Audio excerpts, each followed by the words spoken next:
Müzik kadar sohbeti de severiz. GTR Müzik Podcast'ine hoş geldiniz. Keyifli dinlemeler.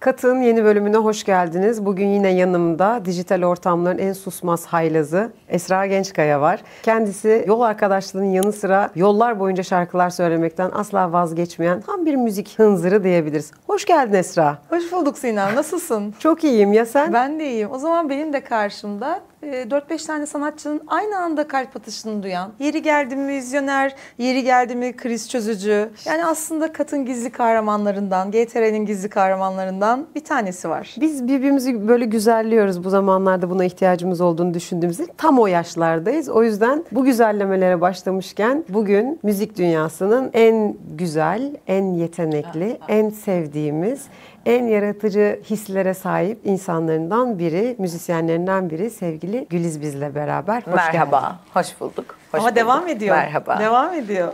Ben devam ediyorum. Ben devam ediyorum. Sen devam et. Ben Pardon. devam Sen ediyorum. yap. Yani hem yeni şarkısı Yürü Ya Kulum, onun arkasından Amerika turnesi ve Amerika'dan geldin ve tozunla GTR'de Nevi stüdyolarında konuğumuz oldun. Evet. Birçok insana ilham kaynağı olduğunu düşünüyorum. Hem müziğinle hem de aslında birazdan bahsedeceğimiz bence sosyal sorumluluğa bile çevirmiş olduğun durumunla ilgili. Hoş geldin, iyi ki geldin. Hoş bulduk. İyi ki çağırdınız. Teşekkür ederim efendim. Gerçekten üşenmeyip sabahın bu kör saatinde. Yeni binanız, yeni yeriniz hayırlı olsun. Yeni tesisimiz. Tesisimiz diyorum. Burası çok güzel olmuş. Ben de onu söylemek isterim. Her zaman bekleriz. Sevgili izleyicilerimize. Öncelikle şu sorularımızla başlayalım. Esra gerçi biraz tease etti ama ne var, neler oluyor, neler yaptın son zamanlarda ve bizi bekleyen yenilikler neler? Süper değişik bir şey yok. Biz şimdi birbirimizi tanıdığımız için gerçekten böyle programlar garip oluyor.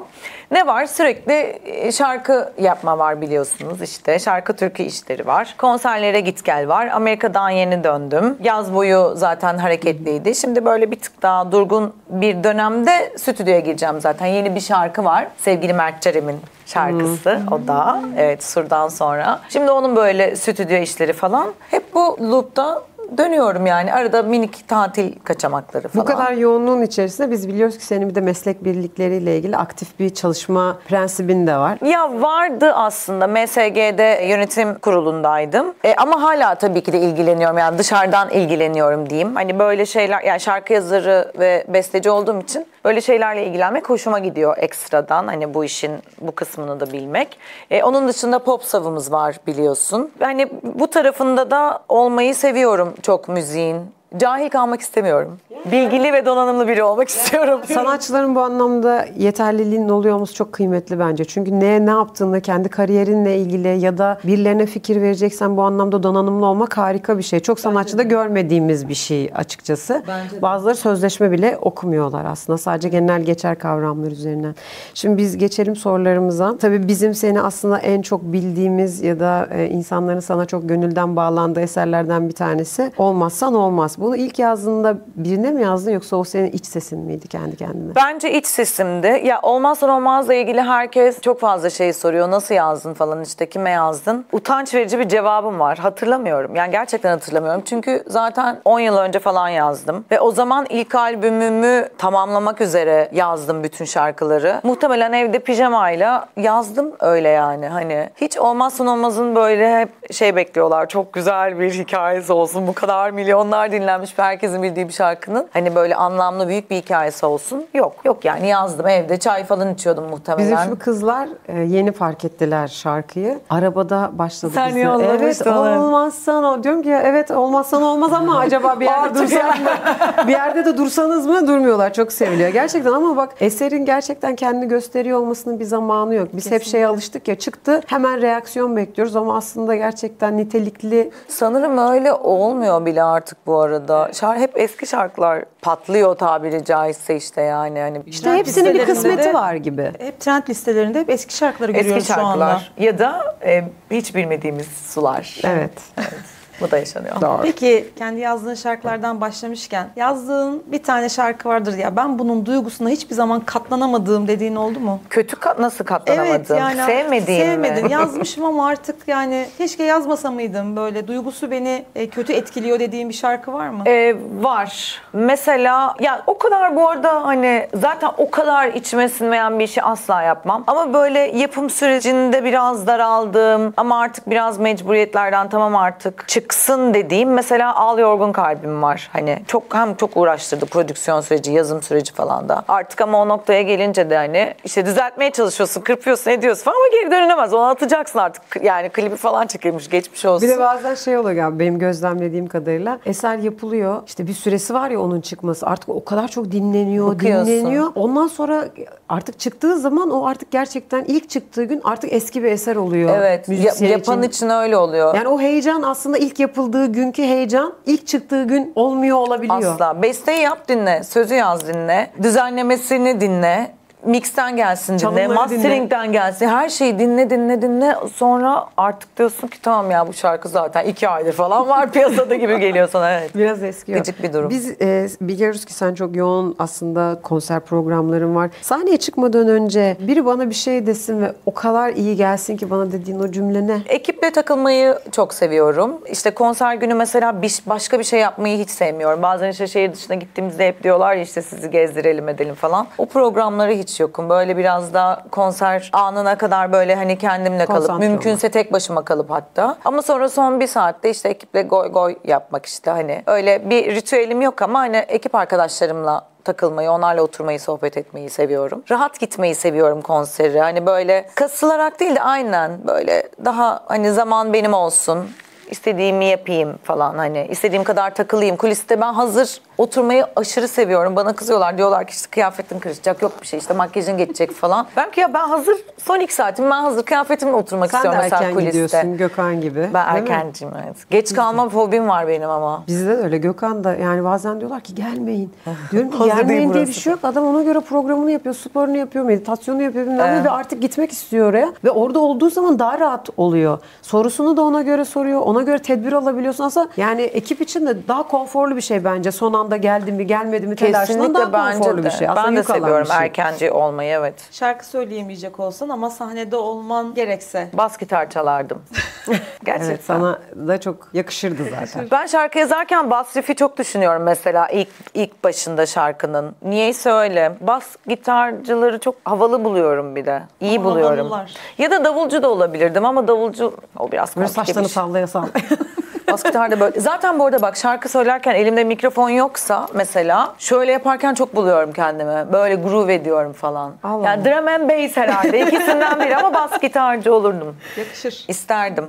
Güliz'le ilgili benim şöyle bir saptamam var. Güliz aslında kendi güzelliğinin dışında içeride daha cool bir tavrı var. Yani aslında çok sıcak bir enerji verirken bir yerde de çok sınırları olan bir sanatçı olduğunu düşünüyorum. Bunu da aslında değerli buluyorum. Aslında bir otokontrol sistemi gibi bir sistem yarattığını düşünüyorum. Evet, mecbur. Bunun dezavantajlarını yaşıyor musun zaman Yaşıyorum. zaman? Mesela şey algısı var işte bu kız çok snob bir kız. Hani bu kıza yanaşılmaz falan. Ya içsel olarak da öyle bir algı var. Muhtemelen birçok yerde benim para kazanmamı engelleyen, yani tabii ki de bunu şimdi şey diye söylemiyorum ama hani ya Gülizar abi onunla hani uğraşılmaz, o işte çok cool, çok snob dediğin gibi. Aslında hiç öyle bir tip değilim ama bence biraz Karadenizli olmanın şeyi var. Bizim ailelerde bilirsiniz ki kadınlar erkek gibidir. Erkek gibi olmak zorundadır. Bana bazı şeyler öğretildi hayatta. Ben kendi işimi kendi yapmayı seven, birinden bir şey rica etmeyi sevmeyen, hani her şeyi Gerek bile duymayan. Aynen, yani her şeyi handle edebilecek kapasiteye getirdim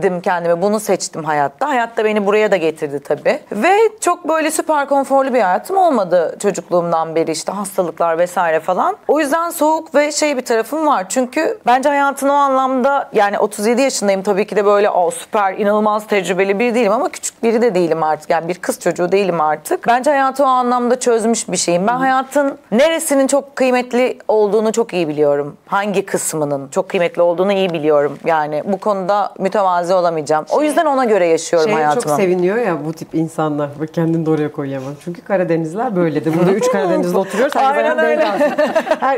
5 Karadeniz'de burada oturuyoruz. Gerçekten mi? Hepimiz Karadenizliyiz. Wow. Yani şey gibi bir hikaye oluyor. Abi çok zor deyince ben bende mesela tatlı bir mutluluk oluyor.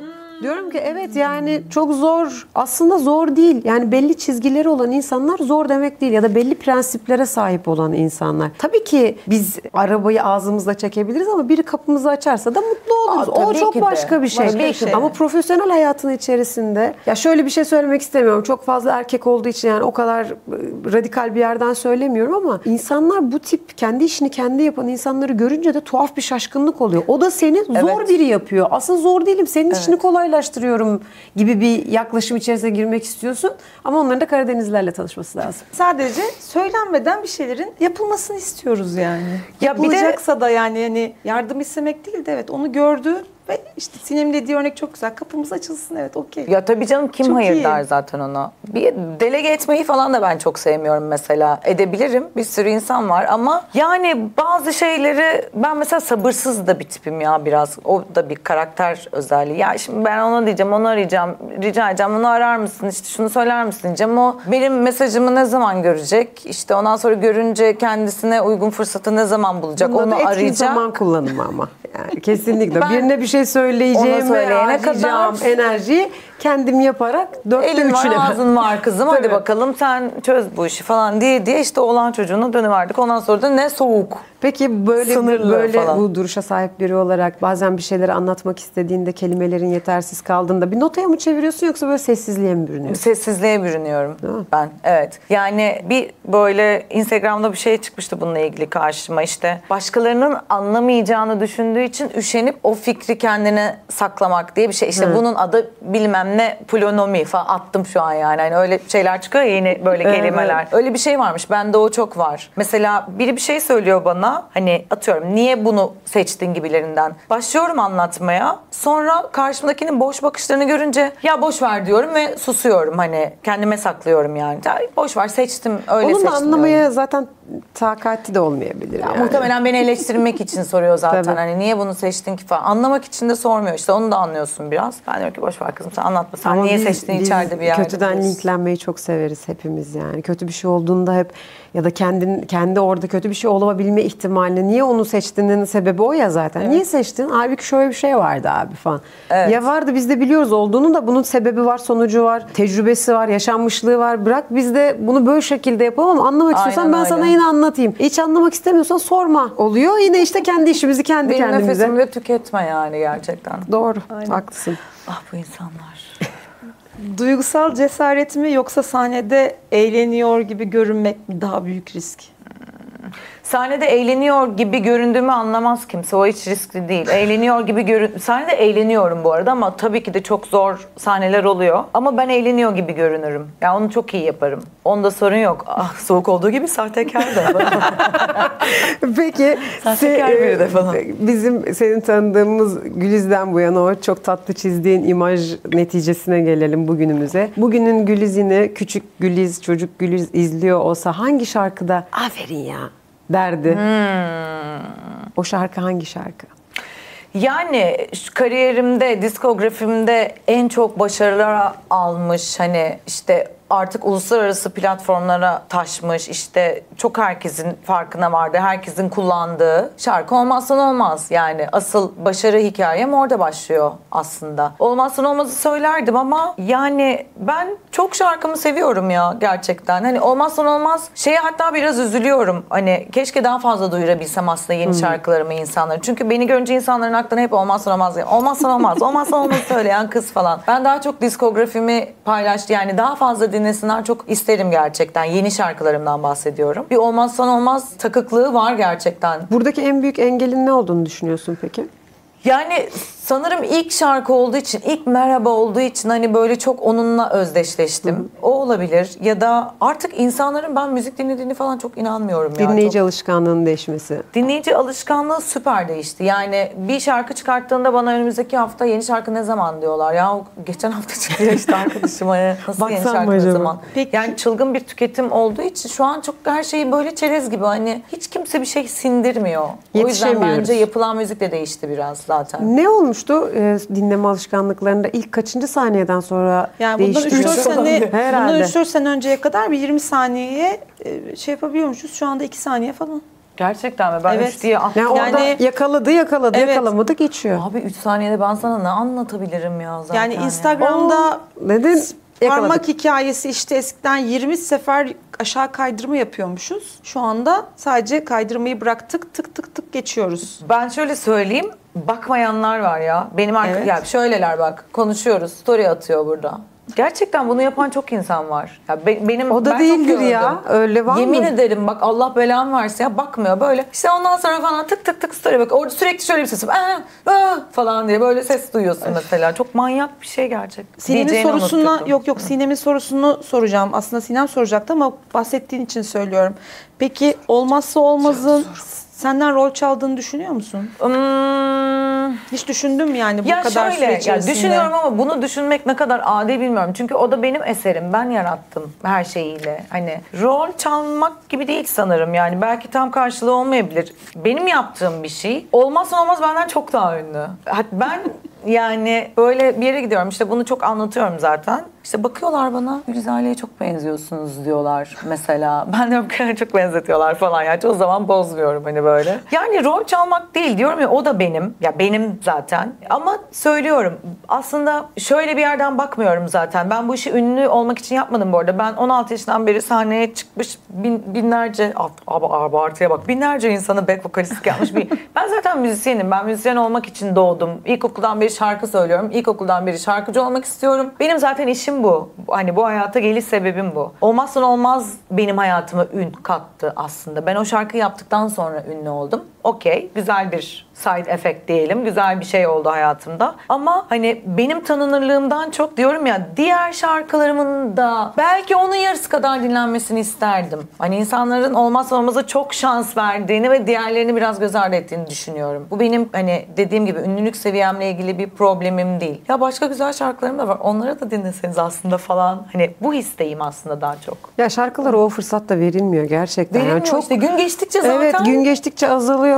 Dinleyici alışkanlığının değişmeye başladığı noktada müthiş bir erozyona dönüyor zaten. Yani binlerce eser üretiliyor. Bu eserlerin kalitesiyle ilgili bin bir tane fark var. Kalite anlayışı başka bir yere evrildi. İnsanların işte senin belki aylarca üzerine oturup düşünüp stüdyolara paralar harcayıp finans gücü yaratıp bununla ilgili insanlara, bir de şöyle bir durum var ya, yani eser sahibi olarak bunu anlatman lazım. Eserin anlaşılması lazım. Buna finans gücü yaratılması lazım. Çünkü bizde sanatçılar aslında her şeyi münferit olarak yapıyorlar. Tabii ki yapımcılar var hayatlarında ama sistem eskisi gibi bir sistem değil. O yüzden müthiş bir yalnızlık içerisinde üretilen eserle ilgili üretildiği gün tabii ki insan istiyor ki fark edilsin. Fark edilmeye başlanmaması zaten sancılı. Ondan sonra aradan seneler geçtikten sonra ve tuhaf bir şekilde eski şarkılar birdenbire Allah Allah böyle bir şarkı vardı, ben bile unutmuşum bu şarkıyı dediğin zamanlar da oluyor ama dijitalleşmenin yarattığı bir duvar. Yani o duvarın önüne geçemiyorsun. Çünkü gerçekten evinde kulaklığıyla da şarkıyı kaydeden adamla senin o kadar özen gösterip üzerine emek verdiğin, paralar harcadığın şey aynı denklemde yer alıyor. Ya da sen hassasiyetle kendi içinde sözleri düşünüyorsun. Bir başka biri hiçbir sınır tanımadan, hiçbir kaygı taşımadan hiçbir şeyle ilgili bunu tırnak içerisinde özgürlük adı altında başka bir yerden veriyor ve onun başarısı oluyor o. O başarıyı da düşünüyoruz biz hepimiz, nasıl oluyor bu diye. Bu başarıyı da finansal gücün altını çizerek gösteriyoruz. Artık tam her şeyin buna oturuyor olması çok sıkıntılı. Senin tabii ki kariyerinde çok önemli bir yer olduğunu bildiğim için söylüyorum. Emekle ilgili durduğun yeri. Meslek birlikleri özelinde değil ama bu işin savunucularından biri olarak meslektaşlarına en büyük eleştiriyi nerede yapıyorsun? Nerede bir eksik yapılıyor? Bunun savunulmasıyla ilgili mi? Bununla ilgili bir sistematik olarak bir duruşun sergilenmemesiyle ilgili mi? Çünkü aslında büyük bir popülasyon yani müzisyen camiası. Bir duruş kesinlikle sergilenmiyor. Bunu pek çok kez zaten bir araya gelmeye çalışarak bence görüyoruz. Ya bizde hep taraflar var. Yani bizim gerçekten işte Türkiye seçimleri gibi hep sanki bizde işte parti var falan hani. Herkes bir taraf oluyor ve ya gerçekten herkes kendini düşünüyor ya. Bizde böyle kolektif bir bilinç olduğunu düşünmüyorum müzisyenlerde. Çok fazla insanın hakkı yeniyor bu yüzden. Çok fazla insan bundan şikayet ediyor. Ama hadi gelin o zaman birlikte bir şey yapalım dediklerinde de herkes işte ya işte şimdilik işte ben şurada okeyim ya da ne bileyim hani ben şimdi onunla mı uğraşacağım gibi argümanlarla konuyla ilgilenmiyor aslında. Hep bir taraf olmaya da itiliyoruz bir yandan. Yani öyle hani işte bizim meslek birlikleri seçimlerini de biliyorsunuz. koca koca adamlar kavga ediyor mesela ya. Gerçekten korkunç bence. Korkunç yani. Evet, hani, çok. Korkunç ve gülünç. Hiç beklenmedik bir şey bu arada. Aynen Yani öyle. o kadar steril bir alanda. Müzisyensin. Evet. Şarkı yazıyorsun. Müzik yapıyorsun. Şahane bir şey bu. Hani o duygu Çok da paylaşıyorsun. naif bir şey. Çok naif bir şey. Sonra oraya sonra falan diye birbirine bağırıyorsun. Abi ben ne anladım o zaman bundan? Bu nasıl perhiz, nasıl lahana turşusu yani? Garip. Evet. Geliyorum en merak Sor. ettiğim sorulardan bir tanesini aslında. Hamile misin? Özellikle son zamanlarda şeker hastalığıyla ilgili paylaşımlar yapıyorsun. Severek takip ediyorum. Tip 1 diyabetli diyor. Şeker hastalığı Evet, lafını çok kullanmayı aynen, sevmiyoruz. Tip 1 diyabet. O zaman düzeltiyorum. Tip 1 diyabetle Şöyle ilgili göstereyim paylaşımlar sana yapıyorsunuz. sorumu. Ondan sonra ve bunu gerçekten filtresiz bir şekilde paylaşıyorsun.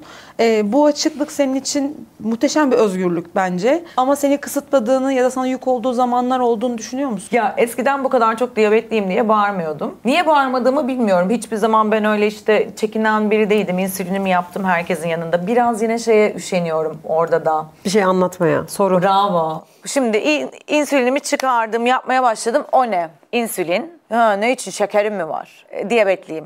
Kaç çıkıyor? Yani sürekli aynı çıkmıyor tabii. Hani bazen 300 çıkıyor, bazen 90 çıkıyor mesela. Bu sorulardan bazen o kadar çok yoruluyorum ki ben içeride bir işim var diye. O yüzden mesela, aslında anlatma şeyi oradan mı çıktı? evet yani biraz daha insanlar bilinçlensin diye. Çünkü ben lisede falan zorbalığa uğradım bunun yüzünden. Bir okul müdürü çantamı karıştırıp iğne uçlarımı görüp kızım bu ne sen uyuşturucu kullanıyor musun falan gibi muhabbetlere maruz kaldım yani. O yüzden hani ve çok fazla diyabetli var artık ve bilenler de bana çok yazıyor bununla ilgili bir şey sormak için vesaire. Şükürler olsun ki çok mükemmel bir diyabet yönetim ekibine de ulaşabiliyorum. Hani böylelikle insanların hayatını bir nebze daha kolaylaştırabilmek için ben tabii ki de kendi yani bir şeyin elçisi falan değilim ama bu benim 25 yıldır yaşadığım bir durum neticede. Hani kronik hastalığım. Hani bunu insanlara nasıl beni kullanabilirler bununla barışmak için? Çünkü ben de uzun süre barışmadım diyabetimle. Korkunç karşıladım yani 12 yaşındaki bir çocuk olarak. Ama şimdi insanlar bana diyor ki benim kızım sizi gördü, sensörden çok korkuyordu, acıyacak diye sizin videolarınız sayesinde takıyor falan. Aşırı hoşuma gidiyor. Hani böyle kendime görev edindiğim diyeyim bunu. Hani madem böyle bir şu an gücüm var o zaman hani benim bu hayattaki sosyal sorumluluk projem en iyi anlayabileceğim şey diyabet hakkında olsun, diyabetliler hakkında olsun diye kendi kendime görev edindiğim bir durum. Bir yandan aslında kolektif bir bilince dönüşmeye başladı Evet. aslında bu. Evet. Süper. Çok Peki çok tatlı. bu barıştığın hikayenin, barıştığın versiyonun dışında bu tempolu yaşamın sana bütün müzisyenlere gösterdiği gibi bu tempoda çalışan sınır tanıdığı bir an olduğunu varsayarsak burada sahneye çıkmamak mı yoksa sahnede olup bununla savaşmayı mı Sahnede tercih olup ediyorsun? savaşmak her zaman. Ben sahneden inemem zaten. Bu arada senin sorunu da biraz şimdi Sinem'in sorusuyla tam senin sorunun cevabını vermedim aslında. Şöyle oluyor mesela işte bana diyorlar ki ya günlük hayatını nasıl yönetiyorsun? Sen sanatçısın işte. Sahneye çıktığında nasıl yönetiyorsun diyabetini? Ben yönetmemeyi tercih ediyorum ama hep söylüyorum. Yönetin. Yani şöyle yönetmemeyi tercih ediyorum. Beni insanlar her yaptığımı örnek almasın. Orada biraz zorlanıyorum işte. Bana diyorlar ki biliyoruz biz siz işte mesela işte alkol alıyorsunuz. Şekerinizi nasıl kontrol ediyorsunuz? Alkol aldığında şekerini kontrol etmek çok zor. Almayın diyorum. Yani siz beni önümde rakıyla görüyorsunuz diye siz almayın mesela. Bu tarz konularda hani biraz şey yapıyorum, çekiniyorum açıkçası. Yani söylediğim, yaptığım hiçbir şey zaten asla tavsiye değil. Ben bir hekim değilim. Bu benim diyabetimi yönetme şeklim. Zaten süper kişisel bir durum bu arada. Hani o yüzden benim yaptığımı tabii ki de yapın diye bir şey yok. Bildiğim şeyler var, onları aktarmaya çalışıyorum. Mesela İşte sahnede şekerimin düşme ihtimaline karşılık ben şekerimi hep biraz yüksek tutuyorum sahnede. Şimdi bu diyabet yönetimi değil. Diyabet yönetiminde maksimum değerlerde kalman ilk hedeftir uzun vadede. Ama şimdi ben şarkıcı bir diyabetliyim. Yani benden kaç tane var bilmiyorum. Benim baş etme yöntemim bu. Çünkü düşme ihtimali çok daha kötü sahnede. Elin ayağın titriyor işte sahneye ara vermek zorunda kalabilirim. Hani benim yönetme şeklim bu oldu mesela ama bunu yapın diye söylemiyorum işte. Bu benim Kendiliğinden gelişti ve kişisel bir mevzu oldu aynen, tamamen. yani ben şarkıcıyım, sahneye çıkıyorum, kondisyonum bu şu an. O yüzden ben mesela şekerim 200 iken benim için yüksek değil, sahneye çıkarım öyle. Ama bazı diyabetli şekeri 200 olduğunu gördüğünde hemen bir insülin vurur. Hani evde oturuyorsam ben de vururum ekstra düşsün diye ama sahneye çıkıyorum zaten, tepineceğim diyorum, hareket edeceğim. Biraz yüksek kalması okey mesela benim için. Sen yine kendi sisteminle kendi kontrol eden, bütün sistemi kontrol eden bir hayat. Ben sahnemi etkilemesin çünkü zaten hep topu 2 saat kaldığım bir yere o 2 saati ben maksimum konforla yaşamak istiyorum. O 2 saat diyabetime süper bakmak değil önceliğim. Bu doğru mu? Hayır. Bunu örnek alsınlar mı? Hayır. Ama bu benim yöntemim. Kişisel. Peki Gülizar'la son sorularıma geliyorum. Gülizar'la yapan o kırılma noktası, şarkıdan bağımsız söylüyorum çünkü bunu çok konuştuk. O kırılma anı hangisiydi? Nasıl bir anda? Birinin sana bir öğüt vermesi mi? Birinin sana el vermesi mi? Ya da işte bir gün uyandım ve kendimi gerçekten o güçte hissettiğim gibi bir şey mi? El vermesidir bence. Yani şöyle, ben zaten hep böyle işte dediğim gibi sahneye çıkan biriydim ve çok müzisyen tanıyordum. Beni işte Nedim Roaca'nın Sıla ile tanıştırmasıdır. Zaten şarkılarım vardı. Albüm yapmak istediğimi de biliyordu. O dedi ki ya senin böyle bir niyetin var işte ne zaman ne düşünüyorsun? Ben diyorum ki bilmiyorum. Hani şu an işte yapıyorum bir şeyler ama hani birine danışmadım ya da bu konuda bir adım atmadım. Nedim'in Sıla ile tanıştırmasıdır. Ama yani ondan önce mesela Müjdat Gezen Sanat Merkezi mezunuyum ben. Batı müziği mezunuyum. Oradaki bütün hocalarımın, o dönemki hocalarımın aşırı katkısı oldu. Hatta benim devremin tümüne olmuştur. Çünkü bizim hocalarımız ya biri Sertab'ın davulcusuydu. Ne bileyim ben biri işte bilmem kimin gitaristiydi. Ve benim gibi bir sürü arkadaşımı o dönem işe soktular mesela. Ben İstanbul'a geldim ve işte Metin abilerle Eda Metin Özülkü ile çalışmaya başladım. Hani bir okul konserinde keşfedilerek. Yani Müjdat Gezen Sanat Merkezi'ne de girmem diyebilirim. Piyasaya ilk girişim o. O bir kırılma noktası oldu benim için. Sonra da birkaç yıl içinde Sıla ile tanışmam diyebilirim. Şimdi artık öyle bir şey oldu ki insanlar işte müzisyen genç arkadaşlarla konuştuğum zaman işte okullardan geçiyorlar, işte projelere giriyorlar, projeler yapıyorlar ama gelip durduğu yer şimdi nasıl yapacağız? Nasıl olacak? İşte ekip kurması lazım. Ekibi yoksa kendi durumu. Yani biz mesela şunu söyleyebiliriz Güliz gibi bir karakter için. Güliz bütün ekipten bağımsız tek başına yürüse yürür. Yani istediği şey yapıyor. Çünkü artık her şey kontrol altında. İşte o kontrolü eline alabilecek duruma gelebiliyor olmak da müthiş bir tecrübe bence. Burada en insanın kırılım yaşadığı noktalardan bir tanesi o. Yani hep bir risk var ya hayatımızda yani. Bütün müzisyenler için var. Ya ekip giderse var. Özellikle yeni şeyler. Ya menajerim giderse ya o olursa aslında hiçbir şey olmuyor. Hepimiz yaşadık. Yaşıyoruz yani. Bütün sanatçı arkadaşlarımızla bu sohbetlerde bu oluyor. Bazen zaman zaman ilk aşamalarda korkular oluyor. Bırakamama. Ya o giderse yerine birini bulamama. Aslında burada temel olan şey Gülizar'la varsa o sahne var. Gülizar'la yoksa o sahne yok. Bravo. Bu da şey yapıyor insanı bence. Biraz daha bunu fark ettiğin zaman bence artık işler daha rayına oturuyor. Aynen. Çünkü o kaybetme bizde coğrafyayla ilgili bir şey olduğunu düşünmüyorum bu arada bunun ama insanlarda müthiş bir şey gibi. Sevgili ilişkilerinde de öyle ya hani beni hiç bırakamaz abi. Yo bırakırım. Bağımlılık yani gibi. Evet o olmaya başladığı zaman profesyonel olarak da seni sıkıştırmaya başlıyor. Başarı da öyle bir şey. Şu anki günümüzün o sanal başarısı. Ya ondan işte imajımı değiştirmeyeyim ya beni tanımazlarsa. Ya seni tanımalarına gerek yok ki senin eserini bilecekler. O eseri bilen ve takip eden nitelikli takipçi ya da işte dinleyici seni zaten bu yolculuğa sürükleyecek. Biraz parantez açıyorum bunu ben çok yaşadım işte bu arada. İlk çıktığımda sarışındım. Sonra gri oldum. Sonra kumral oldum. Şimdi kızılım falan. Bana Yasemin menajerim hep diyordu ki kızım seni tanımayacaklar yani. Şu saçını o kadar değiştirme. Sen daha yeni çıktın. Bırak insanların Gökhan'la birebirsiniz. Demin aynen, Gökhan tanımadı ya. Gerçekten Gökhan geldi ve tanımadım şaka gibi. Biraz imajın otursun derdi mesela o. Ya bana, imajın oturması zaman. Tabii ki başka bir şey yani. Bir şey oturana kadar zaten dediğim o farkındalık o aşamadan sonra gelen bir farkındalık. Ben sabah canım istiyor kuaföre gidiyorum. Ne oldu? Saçlarımı gri yaptım. Ya manyak mısın sen? Niye şu an böyle bir şey? Abi çok istedim yani. Ama hani çok görüyorsun. Bir de siz kendinize çok maruz kalıyorsunuz. Bizde öyle bir şey yok ki yani. Biz devamlı kendimizi görmüyoruz. Şu programda bile yani değil mi Gökhan Bey? Yani saçımızı bile yeri geliyor unutuyoruz. Ama siz her yerde afişte evet. görüyorsun. Sosyal medyada görüyorsun. Haberde görüyorsun. İnsan da kendinden sıkılır. 100 yıl boyunca da aynı saç sarıyla çıktık diye sarı mı duralım bizi tanısınlar? 3-4 yıl önce yaptığın şeyi beğenmiyorsun abi. O tabii fotoğrafı, canım. o saçı, o giydiğini her yıl değişiyorsun yani. Değişeceksin. Ya falan oluyorsun. Yapacağın cidden. şeyler de değişecek. Değişmeyecek şeylerden bir tanesi de bence Güliz'in müthiş kariyer yolculuğu olacaktır. Bugün sevgili Gülizar'la bizimle beraberdi. Yeni şarkısını yakında duyacağız ve her yerde paylaşacağız. Paylaşmayanla sonra konuşuruz. 3 Karadenizliyiz. Pardon 5 Karadenizliyiz. Adamı yeruk. Herkes ayağını denk alacak. Esra'yı kapanış konuşmasını yapmak üzere. Buradan uğurlamak istiyorum şu an. Yani zaten kalkıp gideceğim. bir katın daha sonuna geldik. Çok keyifli bir sohbet geçirdik Güliz'le birlikte. İyi ki geldi, iyi ki bizimleydi. Bizim biliyorsunuz ki hala bu motto arayışlarımız devam ediyor ama artık bundan sonra bir sonraki konuğa soracağım. Mottomuz ne olacak diye. Çünkü böyle olmuyor. Ama kaldığımız yerden bir sonraki bölümde devam edeceğiz. Şimdilik 3, 2, 1...